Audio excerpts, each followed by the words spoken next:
Hello and welcome back to Star Citizen. My name is Evenlease, and today on 10 Minutes More or Less Ship Review, right behind me, the Anvil Gladiator, a torpedo bomber. Let's go ahead and take a look.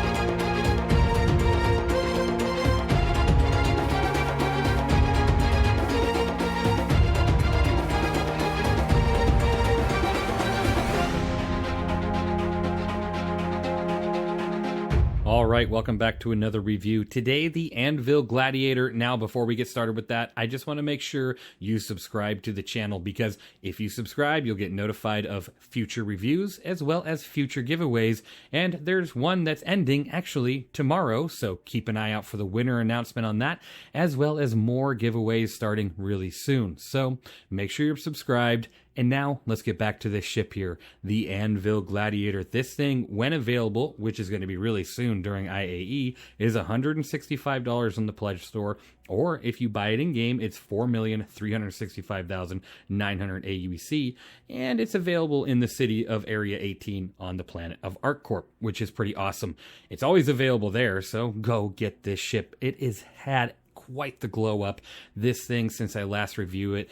Oh, there's so many changes. Let's go ahead and take a look. This ship now outputs for the pilot 870 DPS because it has two size 4 CF447 Rhinos. Prior, this ship had two size 3 CF337 Panthers. So it had a lot less DPS. The pilot was kind of in a tough spot with this ship, but that's not the only change. This ship now has 4 size 3 Arrestor 3 rockets, 8 size 2 Ignite 2 missiles, and 4 size 5 Stalker 5 torpedoes. So it actually got a few more rockets for it as well, which is fantastic. Having more missile firepower, gotta love it. The pilot is sitting golden right now. And on top of that, you have a co-pilot seat, which is a man turret. Sorry, it's not a co-pilot, but it's a man turret with two size 3 CF337 Panthers. This thing is an offensive machine. You bring this thing to a battlefield and you're going to be outputting a lot of damage. But let's talk about what comes, after that. What about when you start getting attacked, right? Well, prior, this ship had 3,000 shield, and it was a bubble shield, which now it has 4,740 shield, and it's also a bubble shield. So it's actually kind of nice. The shield went up a little bit, not too much, but a little, which feels good. And then the ship HP, not touched at all, so still sitting around 25,370. So it's, not in the worst spot. Given the price of the ship, it's honestly not terrible. It feels pretty good. There's a lot of parts that can kind of break off. There's a lot of health points in the little wing areas and stuff, and you got to be kind of careful about that. But otherwise, you're going to be outputting a lot more damage now, so you'll be able to stay in the fight a little bit longer.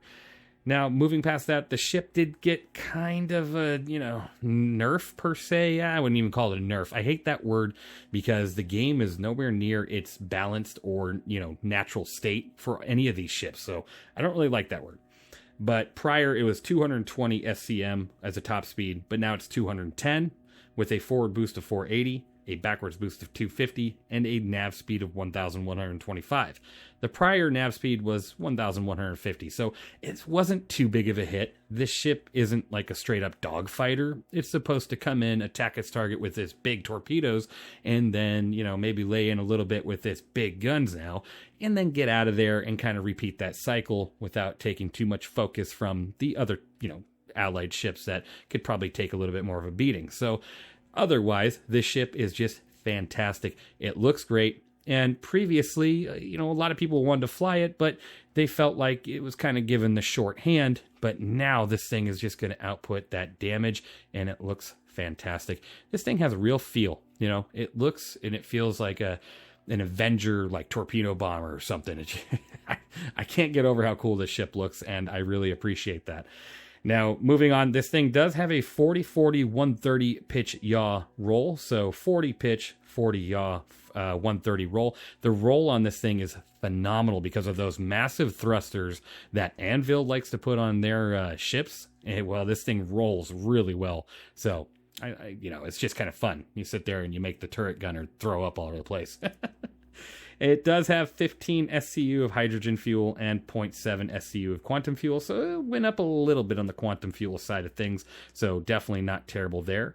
And yeah, I mean, that's pretty much all the stats for the Anvil Gladiator. It definitely got, as the kids nowadays would say, a glow up. This thing is just fantastic, and it feels great that it actually got a lot of good bonuses added to it, a lot of changes that really brought this thing up to speed with a lot of other ships. So it feels fantastic, and I cannot appreciate that more.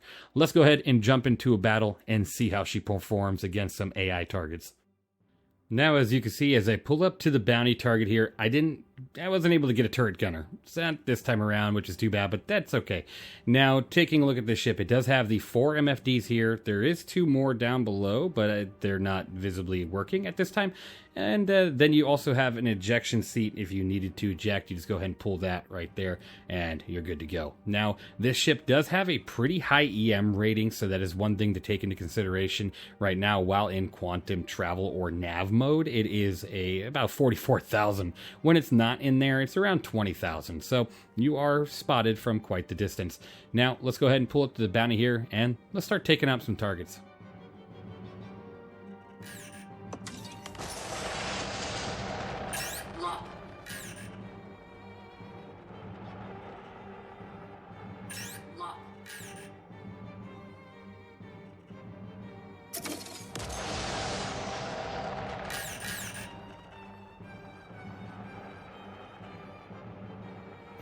Target destroyed.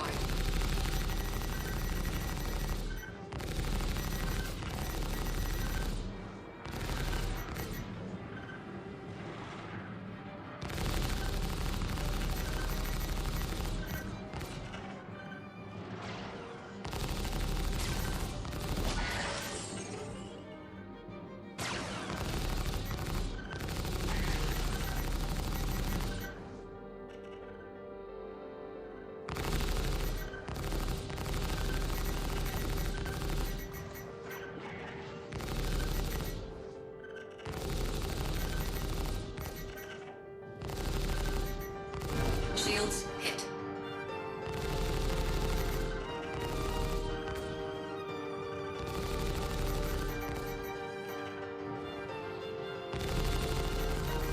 Target destroyed. All right, as you can see, this ship had no problem taking care of those NPC targets, and honestly, I feel like it would do great in a player fight as well, now with those bigger size 4 rhinos, as well as the more missiles, and those size 5 torpedoes have always hit hard. So overall, this ship feels fantastic. It looks fantastic. I'm happy it got the upgrade that it got, and I just can't wait to see other ships get the attention that they need. The only thing this thing's really truly missing now is its components pass, its gold standard pass, and that's about it. It has a really high EM rating. That's something you got to kind of account for, but otherwise it's a fantastic ship, and in my opinion, it gets an 8 out of 10. Let me know, what do you think of the Anvil Gladiator now? Down in the comments below, do you have one? Do you plan on getting one? What ships are you most excited for during IAE? I am so excited for the Starlancer Max. I can't wait to see the Polaris, and I also am very intrigued by the Crusader Intrepid. There is just so much potential coming to us. It's going to be a lot of great ships, and I'm really excited. So let me know what you think of this one. Let me know what you think of future ships coming, and thank you guys so much for the support. You all are truly amazing. I love reading all your comments, so please make sure you comment down below. Let me know what you think of this ship, and thanks to the channel members. You guys, your support, phenomenal. Love it. Thank you guys for watching. I'll see you guys in the next one.